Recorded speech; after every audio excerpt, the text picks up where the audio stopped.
Dua alasan IPW minta Kapolri tak perlu buka lagi kasus Brigadir RAT yang sudah ditutup. Ketua Indonesia Police Watch, IPW, Sugeng Teguh Santoso buka suara terkait rencana Kapolri, Jenderal Listio Sigit Prabowo yang bakal membuka kembali kasus tewasnya Brigadir Ridal Ali Tommy, RAT, yang sudah ditutup oleh Polres Metro Jakarta Selatan dengan kesimpulan mengakhiri hidup. Sugeng menilai pernyataan Kapolri tersebut sebagai respons kepada keluarga hingga masyarakat terkait begitu cepatnya kasus ini ditutup oleh Polres Metro Jakarta Selatan. Menurut saya adalah bagian dari respons Pak Kapolri atas permintaan keluarga dan beberapa pihak termasuk masyarakat yang mempertanyakan mengapa kasus ini begitu cepat ditutup, katanya kepada tribunnews.com.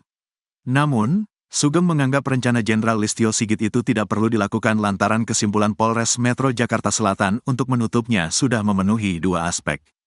Pertama, adalah terkait pertanggungjawaban hukum pidana di mana Sugeng mengatakan bahwa kasus ini sudah selesai karena berdasarkan rekaman CCTV, tidak ada orang lain yang mencurigakan di sekitar mobil yang dikendarai Brigadir RAT maupun di dalamnya.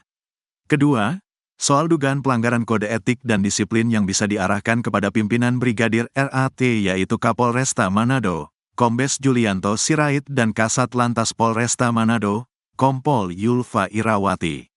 Menurutnya, kepolisian saat ini lebih baik untuk berfokus menelusuri proses Brigadir RAT bisa menjadi ajudan pengusaha di Jakarta. Yaitu terkait masa 2 tahun Brigadir RAT tidak ada di Polresta Manado. Ini adalah dugaan yang akan didalami terkait pertanggungjawaban kode etik dan juga tugas, ujar Sugeng.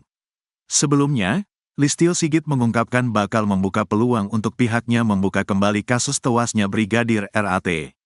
Hal ini menanggapi terkait Polres Metro Jakarta Selatan yang telah menutup kasus tewasnya Brigadir RAT dengan kesimpulan mengakhiri hidup. Saya kira terkait dengan kasus utamanya itu harus dijawab dulu. Terkait dengan hal-hal yang sifatnya tambahan tentunya akan dirapatkan ya, apakah perlu dan tidak, kata Kapolri. Dia mengatakan, motif dalam kasus ini juga sedang didalami. Namun, Kapolri meminta hal teknis ditanyakan ke jajaran Polda dan Polres yang menangani kasus itu. Namun yang paling utama adalah peristiwanya yang terjadi motifnya yang sedang didalami.